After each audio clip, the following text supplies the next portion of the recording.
Hello my dear students, आज हम पढ़ेंगे वर्णों के बारे में। ठीक है, वर्ण क्या है? वर्ण भाषा की सबसे छोटी इकाई होती है जिसके कि टुकड़े नहीं किए जा सकते हैं। जैसे कि हम लोग कोई भी लेटर लेते हैं, लेटर क्या हो गए? अल्फाबेट्स क्या हो गए? अल्फाबेट्स आपके हो गए। जैसे जो भी हिंदी के अल्फाबेट्स कौन कौन से होते हैं? स्वर और व्यंजन। इंग्लिश में आपके क्या होते हैं? Vowel and consonants.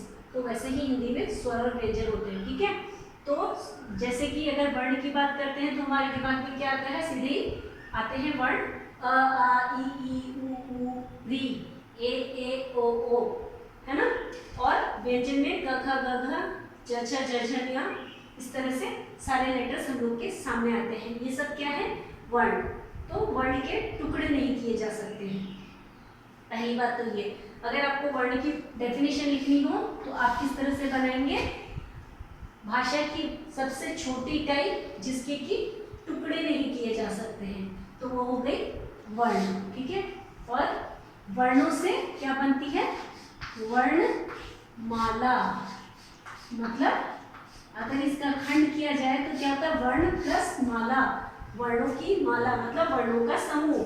But systematic होना पड़ेगा, सीरियली होना पड़ेगा, वही वर्णमाला कहलाएगी। ऐसे नहीं कि क अ फिर लिख दिया आपने ल, बीच में लिख दिया म, तो ये वर्णमाला नहीं होगी।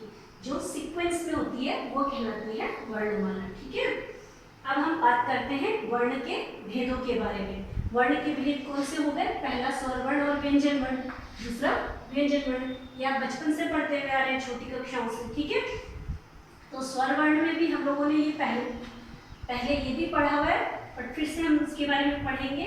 स्वर वर्ण के 3 प्रकार होते हैं, ह्रस्व, दीर्घ और प्लुत।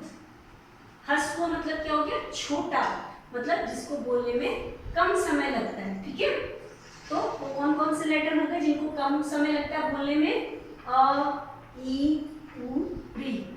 ठीक है, जिनको सबसे कम समय लगता है, जिन स्वर वर्णों को बोलने में सबसे कम समय लगता है, वो कौन से स्वर हो गए? ह्रस्व स्वर। अब दीर्घ स्वर के बारे में बात करेंगे, तो दीर्घ स्वर कौन से हो गए? आ, ई, उ, ए, ओ, औ। ठीक है, ये हो गए हमारे 7 लेटर्स। ये कितने हैं? ये 4 हैं और ये कितने हैं? 7 हैं। तो टोटल हमारे कितने लेटर्स होते हैं स्वर वर्ण में? 11। और उसके अलावा भी प्लुत स्वर होते हैं जो कि सिर्फ एक ही होता है, जिसको लंबा बोलने के लिए इसमें ह्रस्व स्वर से तिगुना समय लगता है बोलने में। जैसे आप किसी को बुलाने में या जोर से किसी चीज को खींचने में लगता है, जैसे ओम, तो उसमें अधिक समय लगता है। तो ये जो है उसका चिन्ह ये होता है, इंग्लिश के एस के जैसे। उसके बाद हम पढ़ेंगे इसी में भी और आगे है एक चीज, अनुस्वार, अनुनासिक, विसर्ग और आगत ध्वनियां। अनुस्वार क्या हो गया? जैसे लिखते हैं ना अंग, अंग, तो नाक से निकलती है इसकी ध्वनि। कहाँ से निकलती है? नाक से। तो ये आपका अनुस्वार कहलाता है। अनुनासिक हो गया चंद्र बिंदु, जिसको कि बोलने के लिए आपको नाक और गले दोनों की ही मदद से बोलना पड़ता है। ठीक है, अब आ गया विसर्ग। विसर्ग का उच्चारण जब करते हैं तो ह का उच्चारण होता है, जैसे कि अंतस्तः। ठीक है, या फिर अतः, प्रायः, प्रातः, तो अह, ह का साउंड आता है इससे। इससे किसका साउंड आता है? ह का। ठीक है, अब आगत ध्वनियां। आगत ध्वनियां क्या हो गया? अर्ध चंद्र, आधा चंद्रमा। ठीक है, यहाँ पे तो आपका पूरा था, यहाँ पे आधा। ये कौन से, ये कब काम आते हैं? जैसे कि इंग्लिश के शब्दों को बोलने के लिए प्राय, जैसे कि आपके शब्द हो गए कॉलेज, तो ये कॉलेज भी नहीं है और कॉलेज भी नहीं है। इसको कैसे प्रोनाउंस करोगे? कॉलेज। तो थोड़ा सा ये दोनों के बीच का साउंड हो गया, आ और ओ के बीच का साउंड है कॉलेज, थोड़ा जल्दी से खत्म हो जाता है। जैसे ये दीर्घ स्वर होता है ना आपका, थोड़ा सा लंबा टाइम लगता है। कॉलेज, तो कॉलेज नहीं है ये, कॉलेज, कॉलेज भी नहीं है, क्या है? कॉलेज। उसी तरह से कॉफी, तो यहाँ पे ये आपने देखा होगा और एग्जांपल लेते हैं आपकी फेवरेट चीज चॉकलेट,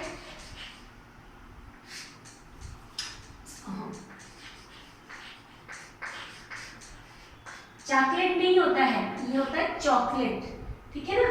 तो ये इंग्लिश के शब्दों में, अंग्रेजी के शब्दों में इन चीजों का प्रयोग किया जाता है। यहाँ तक आई थिंक सबका क्लियर है।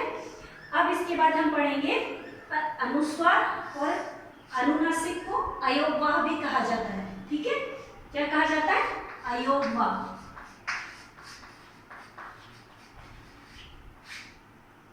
अब हम पढ़ेंगे मात्रा। मात्रा क्या हो गया? ये जितने भी ह्रस्व और दीर्घ स्वर हैं आपके, इनसे जो इनको जब व्यंजनों के साथ में लिखा जाता है तो इसके कुछ चिन्हों का प्रयोग किया जाता है। उन चिन्हों को ही हम मात्रा कहते हैं, जो कि हम व्यंजन को लिखने में, व्यंजन के साथ में हम उनका प्रयोग करते हैं। तो हम उसकी मात्रा के बारे में पढ़ेंगे। क्या है? पहले तो सब लेटर्स लिखेंगे, अ, आ,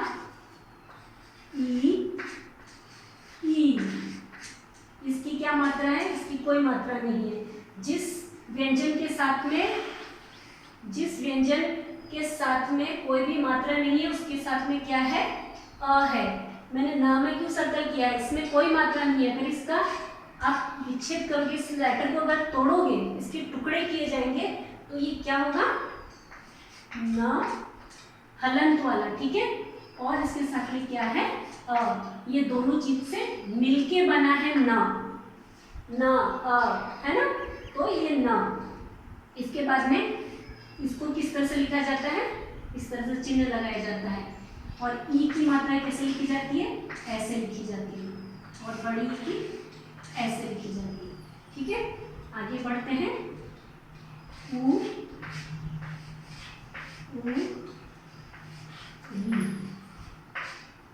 इसकी मात्रा कैसे लिखते हैं?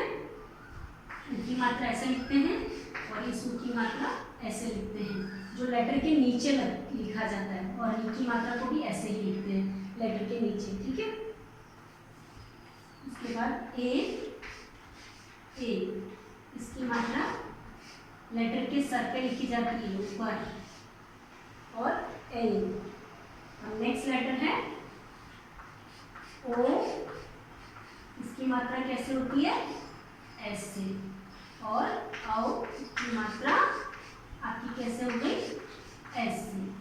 समझ में आया? ये सब इन लेटर्स के साथ में, अगर व्यंजन के साथ में अगर स्वरों को लिखा जाता है तो उसकी जगह स्वर को नहीं प्रयोग किया जाता, उसकी जगह उनके चिन्हों का प्रयोग किया जाता है, जिससे हम की मात्रा से जानते हैं। तो ये सब ये मात्राएं कहलाती है, ठीक है। अब हम आगे बढ़ेंगे व्यंजन वर्ण की तरफ। अच्छा, अब पढ़ेंगे व्यंजन के बारे में, ठीक है। व्यंजन कितने प्रकार के होते हैं? स्पर्श व्यंजन, अंतस्थ व्यंजन और उष्ण व्यंजन।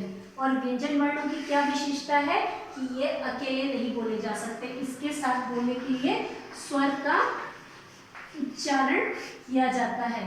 इसका उच्चारण स्वरों के साथ में ही व्यंजन को बोला जा सकता है, बिना स्वर के व्यंजन नहीं बोले जा सकते हैं। अब हम पढ़ेंगे इसके पहले भेद के बारे में, जिसका नाम है स्पर्श व्यंजन।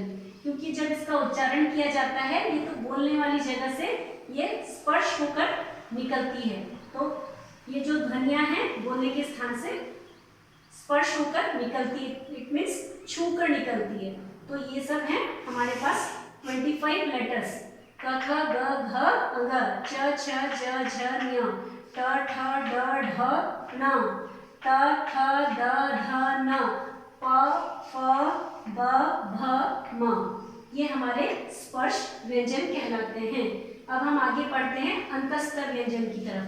ये व्यंजन सेमी कॉन्सोनेंट होते हैं। सेमी कॉन्सोनेंट मीन्स जो कि स्वर और व्यंजन दोनों की तरह ही प्रयोग किए जाते हैं। इसका ज्ञान होने से क्या होगा, आपको आगे संधि नया चैप्टर जब आएगा उसमें आपको बहुत मदद मिलेगी। और इन सब लेटर्स को भी आपको सीरियली याद करना है, क्योंकि आने वाले चैप्टर में आपका नया चैप्टर है संधि, उसमें इन सब लेटर्स को सीरियली याद होना बहुत जरूरी है, तभी आप संधि को एकदम इजीली पढ़ सकते हो, ठीक है। अब हम बात करते हैं अंतस्थ व्यंजन। य र ल व, ये सेमी कॉन्सोनेंट लेटर्स होते हैं, ठीक है। आगे बढ़ते हैं उष्म व्यंजन की। उष्म मतलब गर्मी, जिन लेटर को बोलने से गर्मी पैदा होती है मुंह से, है ना।